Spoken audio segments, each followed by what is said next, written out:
ladies and gentlemen, welcome back to another point 5 episode. There's a lot to talk about. A lot. But first, let's get the show on the road. Well, you must be a new arrival. I'm Andre of Astora. If you require smithing, then speak to me. Will do.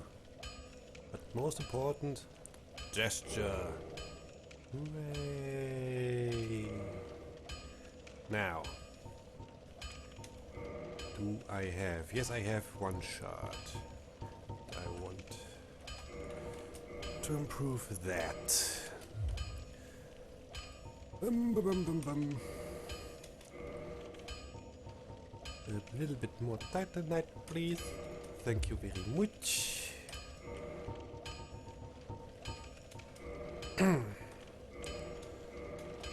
And more upgrades. And me. Come on. That has to do. Don't get yourself killed. Neither of us want to see you go hollow. Yeah. Would be a shame if I go beef jerky again. Okay, first damage. Taking it. Next step. Leveling a bit, because why not?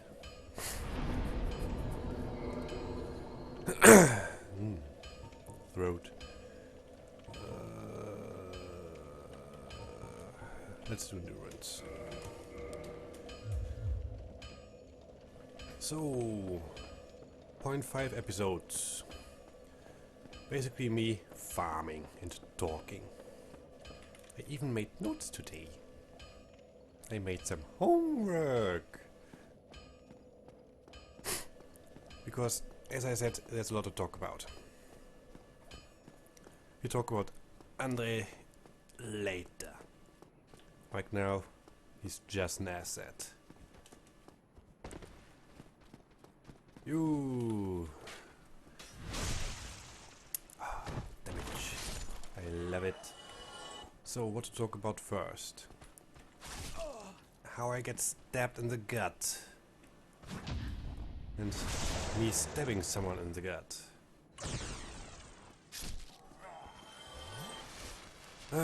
First, Solaire. Because I asked in part 4 about his son without really thinking about it myself. What is his son? From what we know right now, it could really be anything. It could be the code of honor, it could be the literal son. It could also be a person. Or a goal he strives to. I hope it's a goal, personally. Probably an unobtainable goal, because the sun itself is pretty unobtainable by default. Let's take our sun. That fucker is bloody far away. And I mean far away.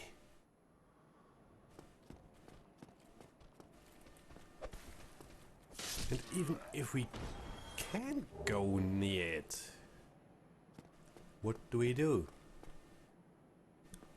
Except for dying. Because we either burn to a crisp or get sucked into it and burn into a crisp on the surface. Or get squashed if he survives burning. So, we can say it's probably something unobtainable. Something he will never reach. be it something that he can't reach because he fails to realize that he has already already reached it. Because how do you reach something that you have already reached? Or he can't reach because it's literal too far away, or he can't evolve to be such a person. And he really is a nice guy, helping others, not asking for anything in return. Just his own quest for his own son.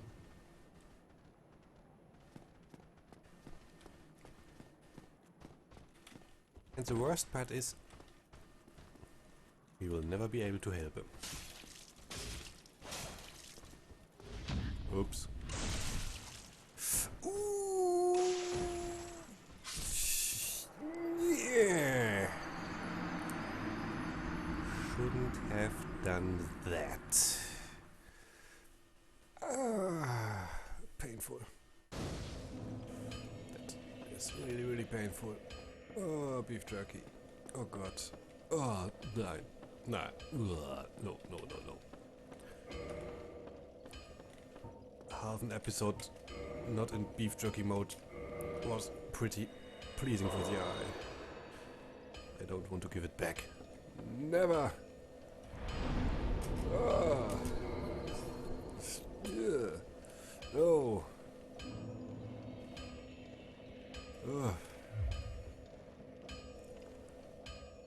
Especially now the hood fits a little bit better on the shoulders. Really, this is more aesthetically pleasing than the beef jerky. Call me gay. But this is more pleasing. No bones about it.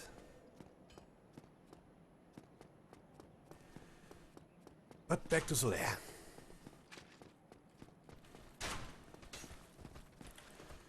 Oh, no. Not back to Solaire. Oh.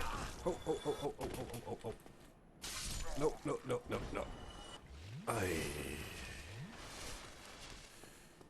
I should concentrate a little bit more. And I shouldn't pick up stuff from you guys. You guys suck. You suck balls! Assholes. Now, back to Solaire. Proper. His son.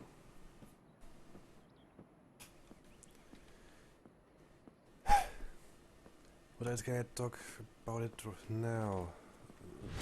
Yeah, what else? Nothing really. It's probably a goal. The kind of person he wants to be, or the code of honor he follows. And because he doesn't see it right now, because he's a fool, basically, he's not able to obtain it. Not able to reach it. Oh. Whoa! Backstab iframes. Always the first here. Always the first. Now.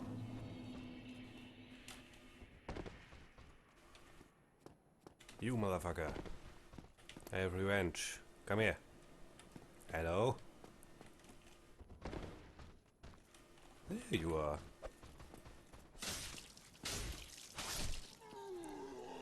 Asshat. We'll talk about these guys too. But not now. Not now.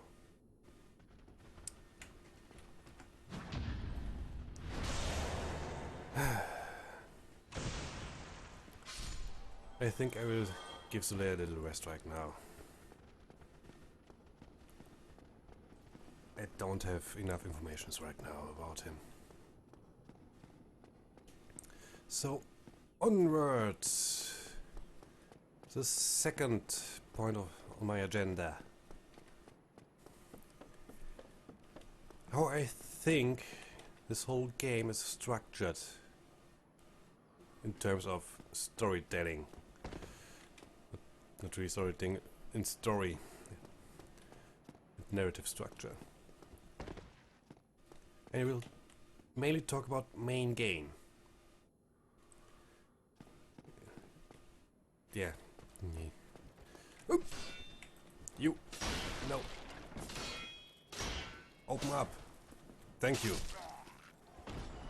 I just should stand right now. So, Dark Souls main game is structured into 3 acts or chapters. Right now, we are chapter or act 1 with introduction. You'll go around, not knowing what anything is. We get introduced to basically everything. A whole cast of characters. Solaire, Laurentius, Crespo, Petrus, excuse me, Logan, Griggs, Lortrek, Petrus if possible, but I don't think that I will go to the catacombs his early. Why should I?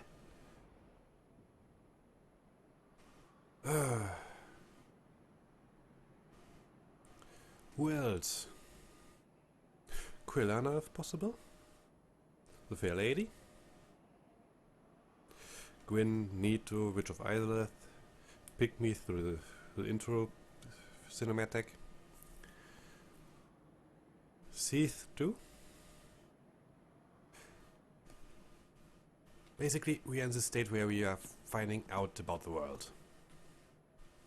We are a nobody in a world full of danger.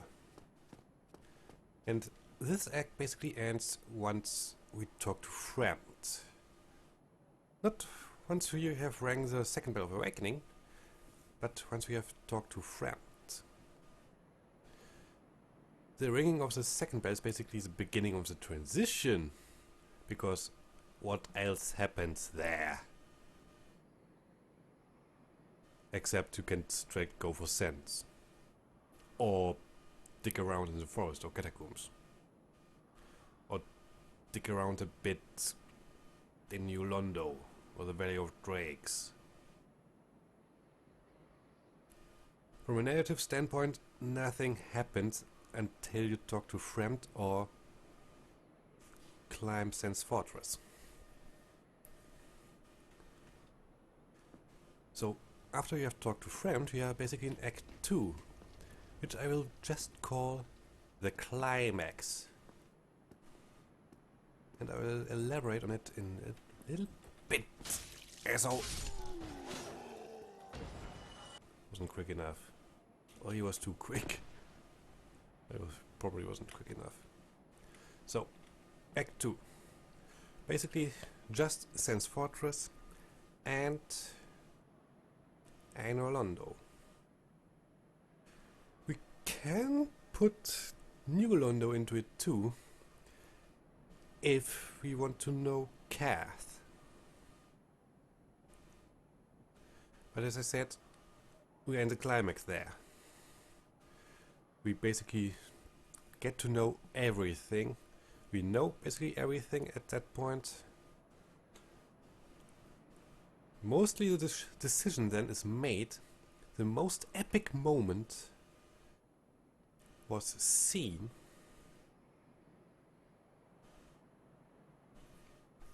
we are becoming the hero. Or we are the hero then. Whatever your intentions, you are the hero. Still, just a puppet in my opinion, but for the sake of narrative, You are a hero. Either good or bad doesn't matter.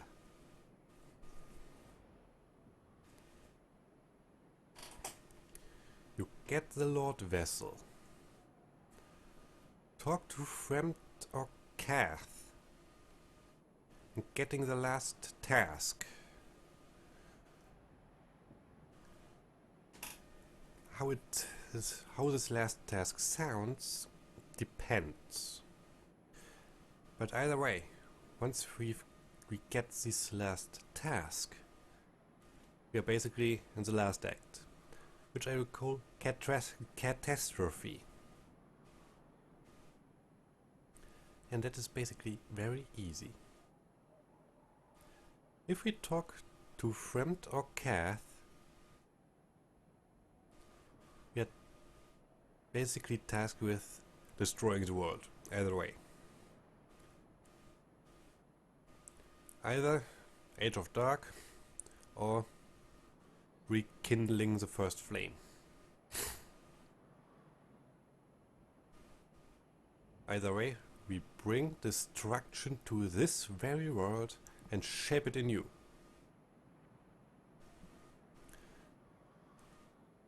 If you do it with the flame or with the dark. For the act, it doesn't matter. For the structure. We're basically killing off our predecessors, the previous leaders of this world.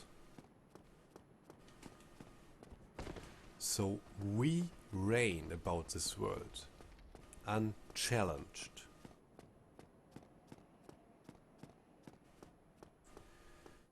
If you do it for some heroic deed, for our own good, to restore the order of nature, that is basically then the end. The catastrophe is done. For what reason does a catastrophe really cares about that? Does a climax care about the reason why it is reached? I say no. And that is basically the structure of this game. First we are introduced to the game in the first act. Sent on a search for our destiny. In the second act, the climax, our destiny is revealed. We are to be the man or woman or whatever. We are the guy, the dude, the one that gets shit done.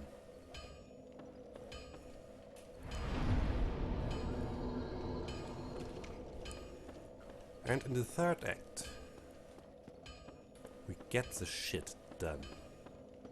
And the shit is basically destroying this world. Shaping it to our own wishes. To our own desire.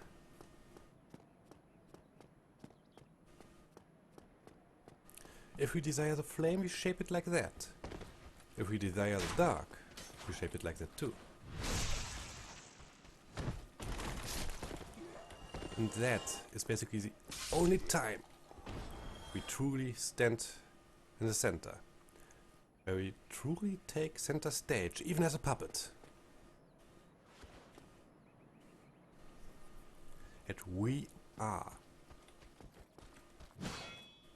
Asshole. Hey! I'm jumping back.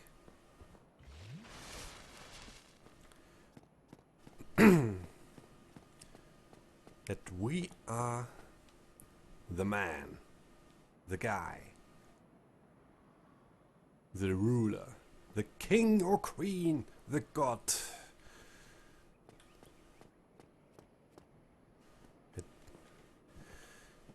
We are the catastrophe, the flame of rebirth,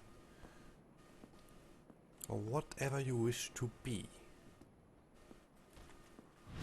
And that is the end. This game has a fourth act shoved into it, basically. Or rather, another stage play. An one-act play. Which is called Artorias of the Abyss. And this stage play is all about humanity. What is humanity? How did it affect Artorias in specific? And Ulysses on a broader sense. How does humanity work, so on and so forth. But it is basically its own separated stage play. It touches deeply the three acts of the main stage play. But it is a stage play in and of itself. One act. For itself. One story for itself. Oops. No. Because I press the wrong button doesn't mean that you have a free kill.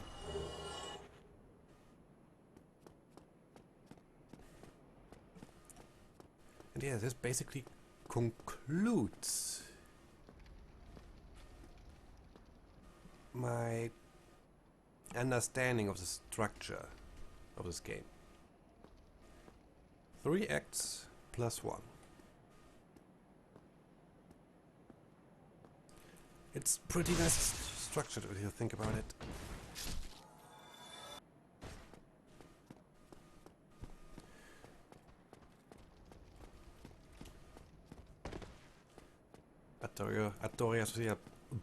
Artorias of the Abyss breaks it a little bit, but as I said, it's a stage play of its own. You could rip it out and make it its own game. Wouldn't hurt.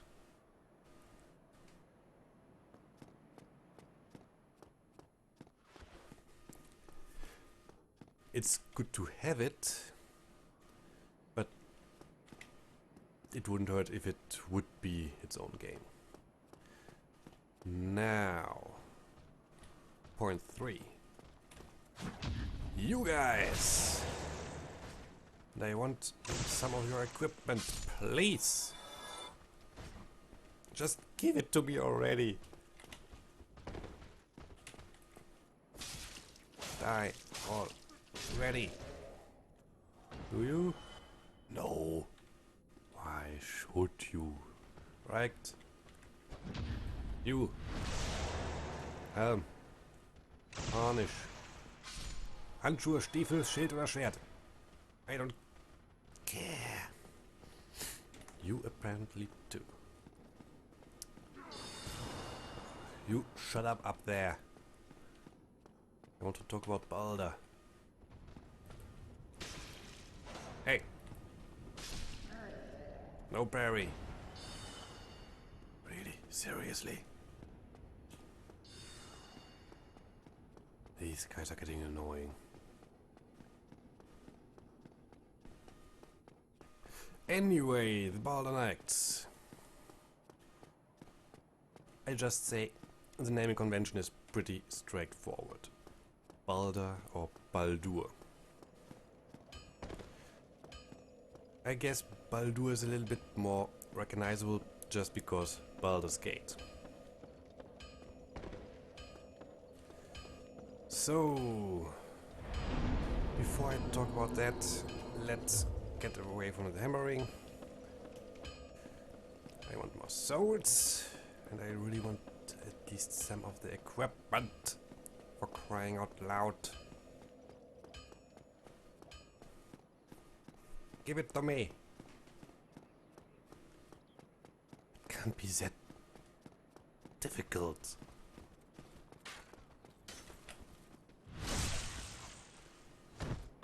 Really? It can't be. Ouch. You know what? lucky puzzle. Next episode. Next episode.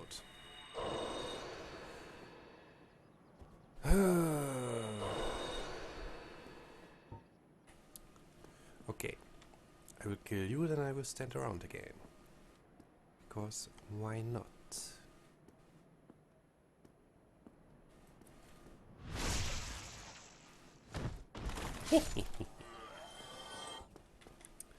Now I will leave you for this phase right now and grab my notes. Baldur. What I found out. And some of it is also mentioned in Plague of Gripes, his playthrough. So, yeah. If there's information, why not grab it? It can be hero or lord. But most importantly, he's a Norse god. A Norse god. Important. And this god in specific had a dream. A dream about his own death. So, what does a normal child, doesn't matter of god or human or whatever, do when he has a dream about his own death? He goes to his mother and talks about it. Lucky for him is that his mother is also a god with the name Frigg. And here's what she has done. She went to everything in the world, every existing thing, and forced an oath upon them that they will not hurt her son. Never. Except for one thing. Because this one thing was in her eyes so unimportant that she didn't bother with it. Thistle or mistletoe?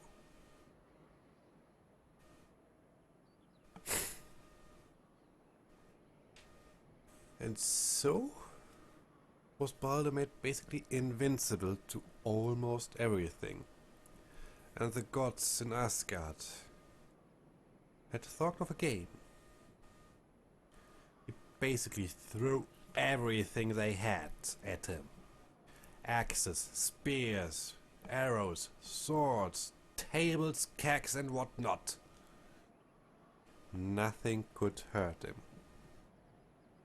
But Loki, our dear friend, Loki the Sly, had a spear out of mistletoe or thistle. And he went to Baldur's blind brother Hödur. Gave him that spear so he can participate. Hödur probably said something to that regard. What is that? It's a spear. Ah, but I'm blind, I can't throw it. I will guide your hand. And so Hödur threw, under Loki's guidance, the spear of thistle or mistletoe. Hit Baldur, and Baldur died. To the one thing which was deemed so unimportant that the goddess Frigg didn't bother with it. And because he didn't die in battle, Baldur was sent to Helheim.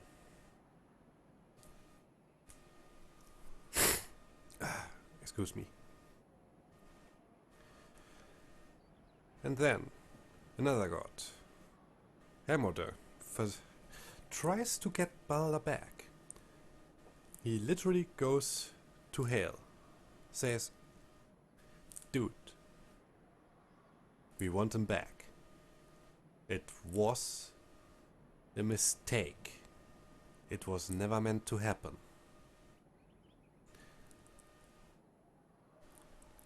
And Balder could go back, under one condition. Everything and everyone has to mourn his death. Literally everything again. From the rock under your shoe to the filthy giants or whatever you have it. Everything and everyone. And again, Loki. Our little asshole. Our little shape-shifting asshole Loki. Spat in the soup.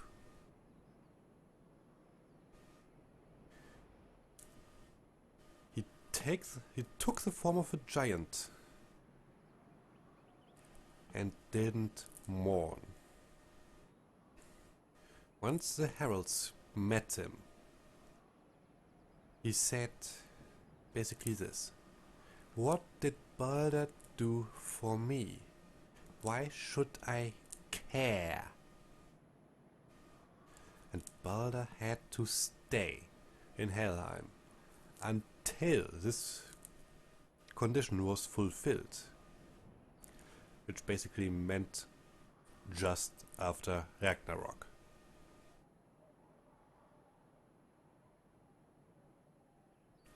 So, what does this mean for our friends the Balder Knights, or the Balder Kingdom?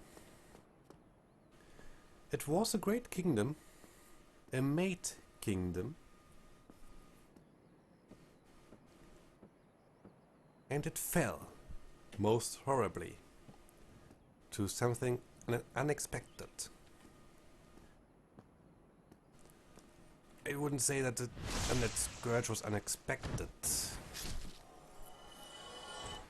unless it was literally for this kingdom the first that they didn't know about it. What else is it to be then? So what happened then? Night King Randall, I think, and the Balder Knights and the Berenike Knights for this matter.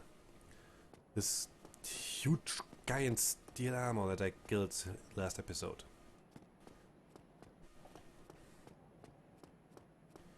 These guys basically went to Hel, or Lordran for that matter, to try and redeem Balder,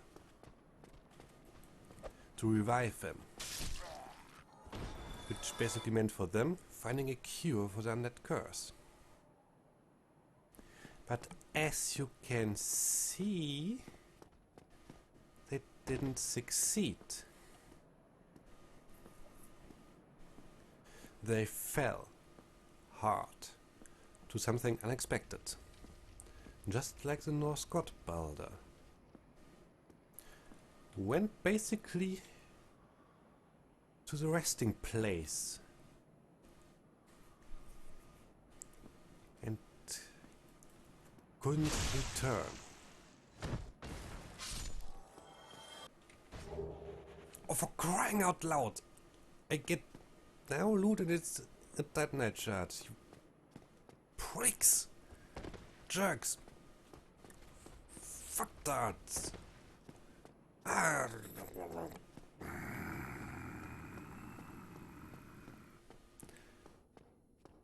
You will get it. You will so get it, it's unbelievable. Just one piece of equipment. It takes a shield or whatever.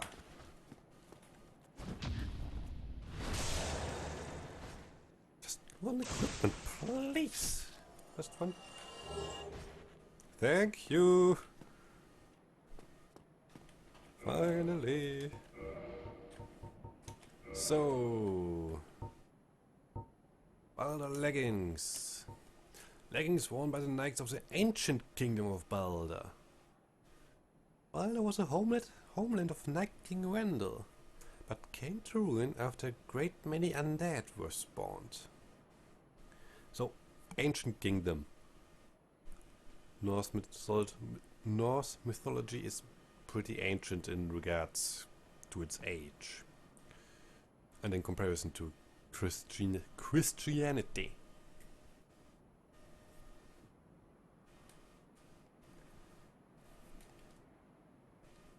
And yeah, it was the Undead Scourge what happened, what was unexpected. It basically took the form of Loki, the spear, and Loki again.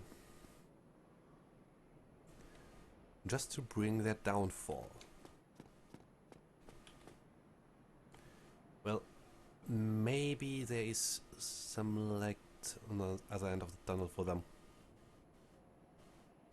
After the apocalypse, or Ragnarok. Basically after the ending of this game. Oh, oh. Ow, ow, ow, ow. No, no, no, no. No, no, no, no, no, no. No. I am the one who drinks.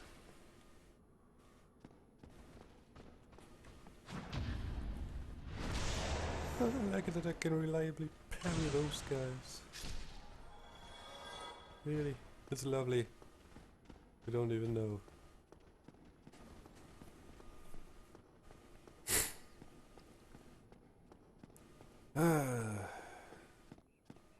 Now, the last point. And we are standing here again. Taurus Demon. Or the Minotaurus. This one comes from the Greek mythology.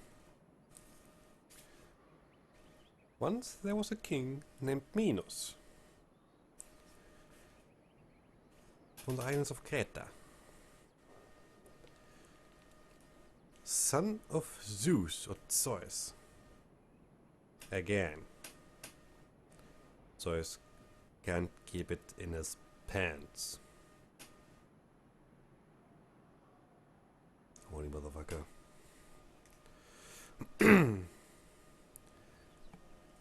And this Minos wanted to be king of Creta. So he asked his uncle Poseidon. Uncle, can you help me? What do you need? Something to impress my people so I can become king. I have something for you. Just under one condition. What is it? You have to sacrifice it. I sacrifice everything that comes out of the ocean. Okay. We take by your word. And so comes out of the ocean a majestic bull. It was so majestic that it really granted Minos kinghood. And it was so majestic that Minos betrayed his uncle Poseidon. I say it again. Zeus was his father. And if Poseidon was his uncle, what was Poseidon?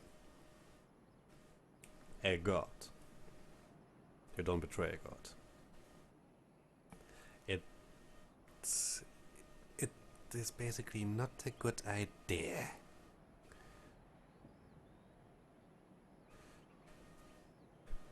But he did it either way. He put Poseidon's bull into his herd and sacrificed a minor, filthy bull in an attempt to trick Poseidon.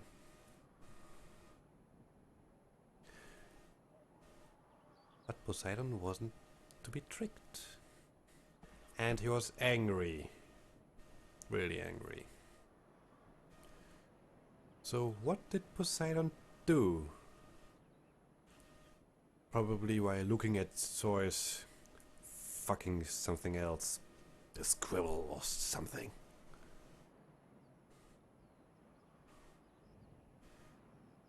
And he had a marvelous idea. You know, Minos is married, right? Yes. Good. I have something for him. A little present. But you already gave him a present. This bull. Yes. I have another one for him. He will love it. And so he gave the wife of Minos, Pasiphae, a bull fetish. And not just any bull fetish, no. It has to be the bull of Poseidon. It has to be. Because it was the most majestic and beautiful bull on God's green earth. And this fetish was so overwhelming that Pasiphae had to satisfy it right fucking now. So what did she do? Grabbed an engineer with the name Daedalus and basically tasked him to build a wooden cow in which he can hide.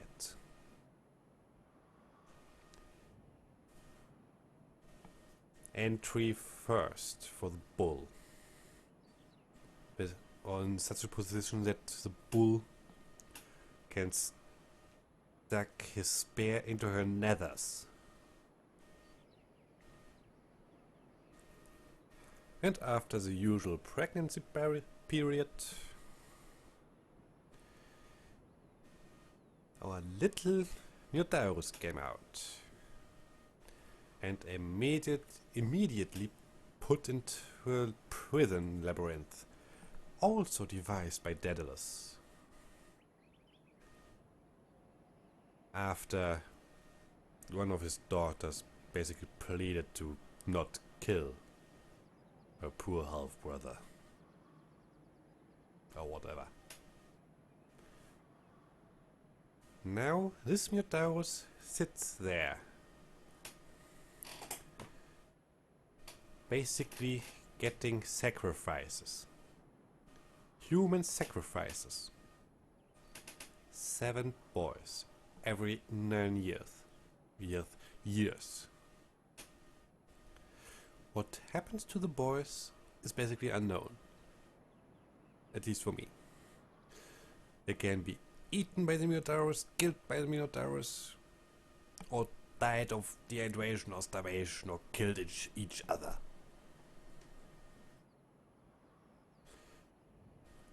But there was no escape. If there was escaped, the Minotaurus would have escaped long ago.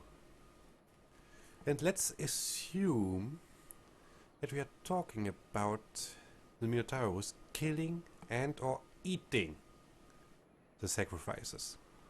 Which brings us nicely to Taurus. The fucking brood of Dark Souls demons. He basically is just out for blood. Which fits the bill rather perfectly. And so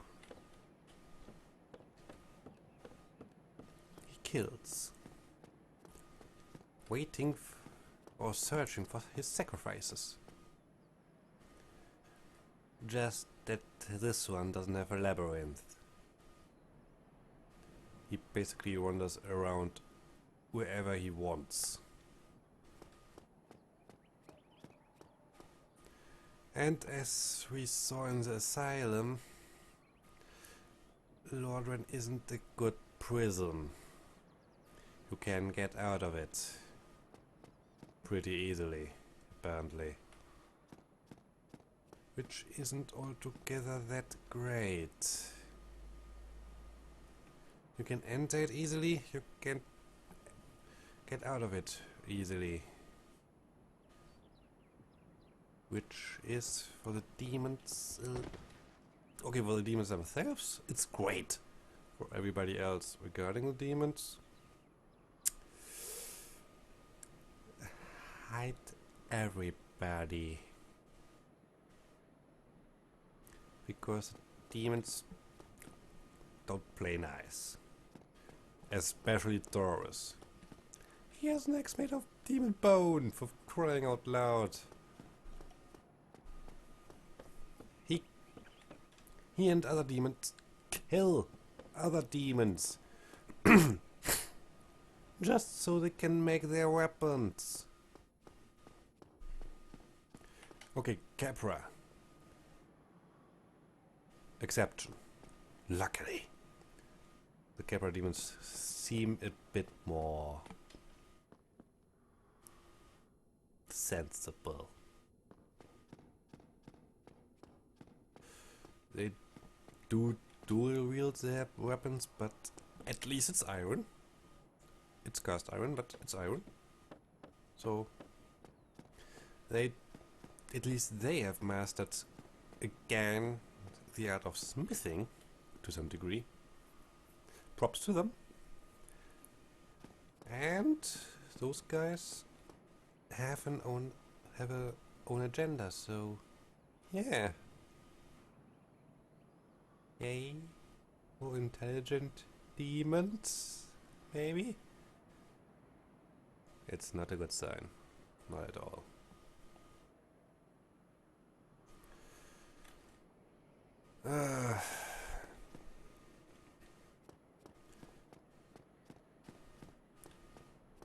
Really, this is one fucked up world.